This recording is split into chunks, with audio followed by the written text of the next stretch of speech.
그렇지 않은 경우도 생각할 수밖에 없다고 밝혔습니다.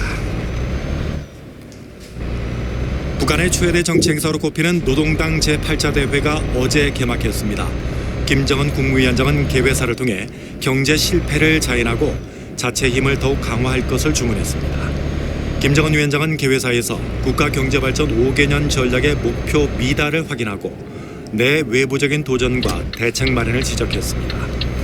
이번 대회는 중앙당 성원 250명과 각급 대표자 4,750명 등 모두 5,000명이 참가했으며 2,000명이 방청했습니다. 토트넘의 손흥민이 유럽 무대 통산 150번째 득점에 성공했습니다. 손흥민은 오늘 영국 런던의 토트넘 호스퍼 스타디움에서 열린 브렌트퍼트와의 리그컵 준결승전에 선발 출전해 1대0으로 앞선 후반 25분 추가골을 넣어 토트넘의 결승 진출을 이끌었습니다. 리그컵 결승전은 오는 4월 24일 영국 축구의 성지 웸블리 스타디움에서 열립니다. 여야는 어제 국회 법제사법위원회 법안심사 소위를 열고 중대재해기업처벌법에 중대산업재해 처벌 수위에 합의했습니다. 더불어민주당 백혜련 의원은 경영 책임자가 안전조치나 보건조치 의무를 다하지 못해 사망사고가 발생했을 경우 경영 책임자를 1년 이상의 징역형 또는 10억 원 이하의 벌금형을 선고할 수 있도록 여야가 합의했다고 밝혔습니다. 백 의원은 특히 산재 피해자 보호를 위해서 징역형과 벌금형을 함께 선고할 수 있도록 하는 내용을 추가하기로 했다고 전했습니다. 대한항공 2대 주주인 국민연금이 발행 주식수를 늘리는 정관 변경 안건에 반대하기로 하면서 대한항공은 주주를 설득하는 데 최선을 다하겠다고 밝혔습니다. 국민연금기금 수탁자 책임전문위원회는 오늘 오전에 열리는 대한항공 임시주주총회에서 주식 총수 정관 일부 개정안에 반대 의결권 행사하기로 결정했습니다. 이에 대한항공 측은 원만하게 정관 변경안이 가결될 수 있도록 임시주총 전까지 주주 설득에 최선을 다할 계획이라고 밝혔습니다. 상장사 감사인 선임에 필요한 감사인 선임위원회 최소 정족수가 7명에서 5명으로 줄어듭니다. 금융위원회는 어제 국무회의에서 이런 내용을 담은 주식회사 등의 외부 감사에 관한 법률 시행안 개정안이 의결됐다고 밝혔습니다. 현행 감사인 선임위는 내부위원과 외부위원 등 최소 7명으로 구성돼야 합니다. 중부 내륙 지역의 아침 최저 기온이 영하 20도 안팎까지 떨어진 가운데 오늘부터 당분간 강추위가 이어지겠습니다. 오늘 낮 기온은 서울이 영하 2도 등 전국이 영하 4도에서 영상 4도로 예상됩니다. 찬바람이 강하게 불면서 체감온도는 더 낮겠습니다. 아나운서 유지철이었습니다. KBS.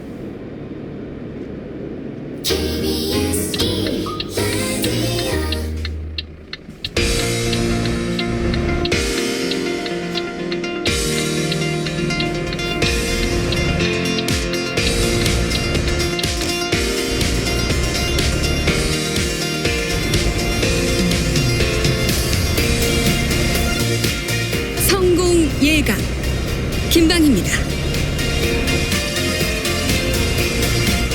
안녕하십니까, 김방희입니다. 사람들은 언제 저축을 할까요? 쓰고 남은 돈이 있어서 하는 경우가 일반적이기는 하죠. 예적금에서 이자 많이 줘도 하고 두 경우에 해당되지 않아도 할 때가 있습니다. 바로 미래가 극도로 불안할 때죠. 코로나19 와중에 이런 일이 벌어졌습니다.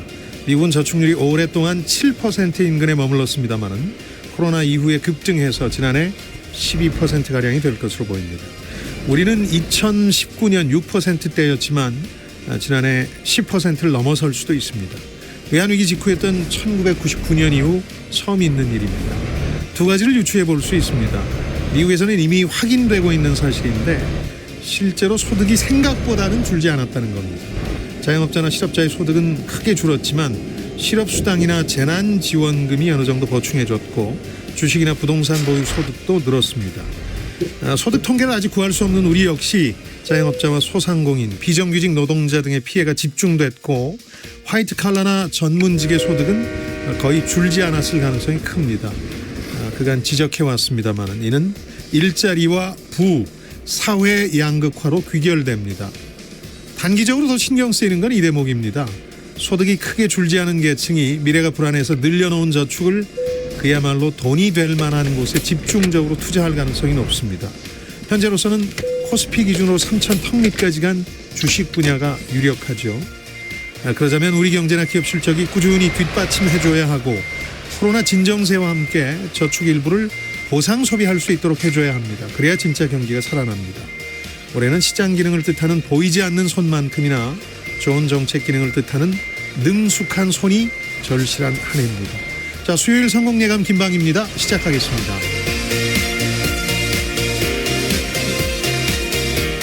자, 오늘 경제상식 퀴즈 내드리겠습니다. 최근에 아파트 이것 두고 다양한 구설수가 생겨나고 있는데 우선 부산 해운대구의 고가 고층 아파트에 부정 당첨된 사람들이 프리미엄을 받고 팔고 이걸 인수한 가구가 지자체와 분양 시행사 측의 퇴거 명령을 받고 있습니다. 아파트 이것이 뭐길래 이런 얘기가 나올 법한데요. 결혼과 자녀 수, 이거 통장 가입 연수 등의 일정한 조건과 순위를 갖추고 아파트 분양을 신청하는 제도를 뭐라고 하겠습니까? 지난 한 해 내내 관심사들이었죠. 해운대구에서는 엉뚱한 일로 던졌는데요. 짧은 문자 50원, 긴 문자 100원이 드는 샵 9730번이나 KBS 콩으로 참여해 주시면 되겠습니다. 실시간 방송 상황 유튜브 통해 보실 수 있고요.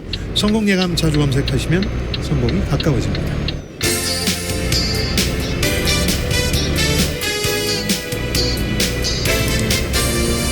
KBS 1라디오 성공예감 김방희입니다. 주요 경제 금융 뉴스 간추려드리겠습니다. 조인디의 고란 기자, 머니투데이 방송 권순우 기자입니다. 어서 오십시오. 네, 안녕하세요. 고란 기자는 어떤 경제 뉴스 골랐습니까? 부동산 얘기 좀 하려고 하는데요. 예. 전국 집값이 9년 만에 최대 폭으로 올랐습니다. 안 오른 곳이 없다라는 말이 나올 정도군요. 예. 이렇게 집은 오르는데 집은 못 사니까 예. 전세를 지금 살고 있는데 이 집이 없는 것도 서러운데 전세 가격이 너무 오르면서 빚만 잔뜩 지게 됐습니다. 네. 5대 은행의 작년 전세 대출 증가폭이 43%로 껑충 뛰었습니다. 또 다른 얘기는 핸드폰 요금제에 좀 말씀드리려고 하는데요. 예. SKT가 30% 싼 온라인 요금제를 신고했습니다. 30%는 싸다니까 좋은 것 같은데 예. 여당은 환영 입장을 밝힌 반면에 야당은 혜택이 불충분하다라는 입장을 내놨습니다. 자, 권순우 기자는 어떤 경제 뉴스 골랐습니까? 예, 저는 신용카드 관련한 뉴스 준비했습니다. 예. 올해 신용카드 5% 이상 더 쓰면은 100만 원을 추가 공제해주겠다고 하는 공제해주죠? 소식이 예. 있고, 또 포인트가 카드별로 따로따로 있어서 불편한데 이거를 카드 포인트를 모아 쓰는 앱이 있는데 예. 출시 3시간 만에 먹통이 됐다는 소식 좀 준비를 했습니다. 그렇군요.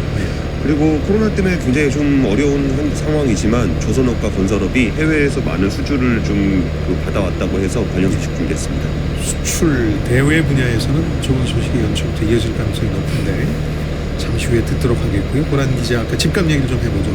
지난해 12월 기준으로 전국 주택 매매 가격이 9년 만에 가장 큰 폭으로 올랐다는 거죠. 이게 정부가 예. 초강력 규제책을 내놨는데도 매매, 전세, 월세가 모두 오르는 트리플 상승세가 나타나고 있습니다. 예. 이것도 통계가 나온 것이요. 예. 민간이 아니고 정부 기관이에요. 한국부동산원, 옛날 감정원이죠. 감정원이죠. 예. 여기서 지난해 12월 전국 주택 가격 동향을 내놨는데 전국의 주택 매매 가격이 12월 한 달 동안만 0.9% 올랐습니다. 0.9% 하니까 별거 아닌 것 같은데 집값이 한 달에 0.9% 오른다는 거거든요. 그렇죠. 이게 2011년 4월에 1.14% 기록한 이후 9년 8개월 만에 가장 높은 수치고요. 예. 누적 상승률을 봤더니 5.36%입니다. 지난해 누적 네. 상승률. 수도권 같은 경우엔 초저금리로 인한 유동성이 풍부한 데다가 아파트 입주 물량도 오래 줄 거다라는 예상이 되면서 매매값이 치솟았고요. 예. 광역시도 많이 올랐습니다. 특히나 가장 많이 뛴 곳은 수도 이전 논의가 있었던 세종시로 연간 상승률이 37%에 달합니다. 전월세 가격도 동반으로 올랐는데요. 전국 주택값은 12월에만 0.97% 올라가지고요. 2011년 9월 이후 9년 3개월 만에 상승률이 가장 높았고요. 예. 지난해 누적 전세값 상승률을 봤더니 4.61%. 이게 평균이거든요. 예. 그러니까 서울에 있는 게다가 아파트 전세값은 더 많이 올랐겠죠. 예. 이게 아무래도 여러 가지 말이 많지만 어쨌든 7월 말에 전월세 상한제, 계약갱신 청구권제 등 임대차법이 시행이 되면서 이 촉발된 시장 불안 심리가 여전하다라고 볼 수 있을 것 같습니다. 게다가 월세값도 또 올랐다고 하네요. 예. 지금 12월에만 0.32% 올라서요. 전세난이 월세난까지 번지고 있는 형국입니다. 특히 전세 같은 경우에는 집값 뛰니까 내 집 마련은 꿈도 못 꾸고 전세를 유지하려고 해도 대출 받아서 메워야 되는 입장이잖아요. 전세를 살면서 전세값이 안 오르면은 그나마 다행인데 그렇죠. 전세값이 뛰는 거거든요. 예. 그러면 돈이 있어서 전세값을 올리기에는 해주기에는 좀 부담이잖아요. 예. 대출 받을 수밖에 없습니다. 예. KB국민, 신한, 하나, 우리 NH농협 등 5대 시중은행의 지난해 12월 말 전세대출 잔액이 105조 988억 원입니다. 이게 1월 달에 82조 7,500억 정도 됐거든요. 예. 1년 사이에 22조 원 넘게 급증한 겁니다. 2019년보다 증가폭이 43%나 커진 거고요. 이게 전세값이 말씀드린 대로 지난해 7월 말 이후에 주택임대차법 개정 이후에 좀 매물이 줄면서 가격이 뛰었거든요. 네. 이 전세살이를 하는 서민 중산층의 대출 의존도가 그만큼 커졌다라는 의미로 해석할 수 있을 것 같습니다. 네. 12월 또 작년에 집값 전세 월세 상승세가 이어지느냐 올해도 이게 이제 관심사인데 세의 장관도 들어섰고 또 정부 내에서는 워낙 부담스러우니까 특단의 대책 얘기까지 나오는 모양인데 일단 시장은 진정세를 보이지 않고 있거든요. 자, 권순우 기자가 골라온 경제뉴스 가운데 신용카드 소득공제 확대하기로 했다는 소식, 이건 워낙 반가운 얘기여서 예. 아무래도 이제 경기 활성화 때문일 텐데 얼마나 늘어납니까? 이게 그 신용카드 소득공제 제도 자체는 네. 초기에 이제 신용카드를 보급하는 거를 맞아요. 활성화시키기 위해서 도입된 제도여서 어느 정도 신용카드가 뭐 이미 다들 쓰고 있잖아요. 그렇죠. 그래서 그 이후에 소득공제폭을 지속적으로 줄여오고 있는 추세였습니다. 근데 이번에 그 코로나19로 내수 경기가 워낙 안 좋다 보니까 활성화를 위해서 신용카드 사용에 대한 소득공제를 늘리기로 했는데요. 예. 이게 그 단순하게 이전에 뭐 높이냐 낮추냐가 아니고 올해 신용카드 사용액을 지난해보다 5% 이상 늘리면 더 쓸 경우에 더 쓸 경우에 그럼 소득공제를 최대 100만 원까지 받을 수 있도록 했습니다. 이거는 기존에 주던 소득공제하고는 별도로 추가분을 제공하고 있는 건데요. 예. 현재는 신용카드 소득공제는 총 급여의 25%를 초과하는 신용카드 사용금액의 한 15%를 지금 공제율을 적용을 하고 있습니다. 네. 여기에 추가 사용 공제율을 10%를 적용하면 여기서 기존의 15에서 40%에서 이제는 25에서 50%까지 올라간다는 겁니다. 네. 그러면은 지금의 신용카드 사용과 금액으로 설명을 드리면은 예.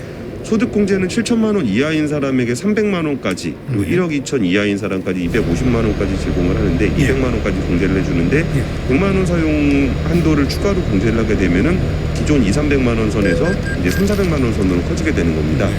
이 안이 확정된 건 아니고요. 예. 일단 정부가 안을 만들어서 국회에 제출을 했고 예. 이게 통과가 되면 올해 연말정산부터 적용이 되게 됩니다. 예. 이게 아무래도 코로나19가 이제 양극화를 되게 심화하는 측면이 있어서 자영업자들을 위한 내수 경기의 활성화를 위해 좋은 제도인 것 같습니다. 그래서 소득 사정이 좀 괜찮으신 분들은 좀 소비를 좀 자영업자들에서 최대한 좀 해주셨으면 좋겠어요. 신용카드 통해서 하면 추가로 100만 원 더 공제한다는 얘기인데 방금 주가 지수를 봤더니요 3,000을 넘어섰군요. 3,017입니다. 이야, 뭐 예상하긴 했습니다만은 속도가 빨라서.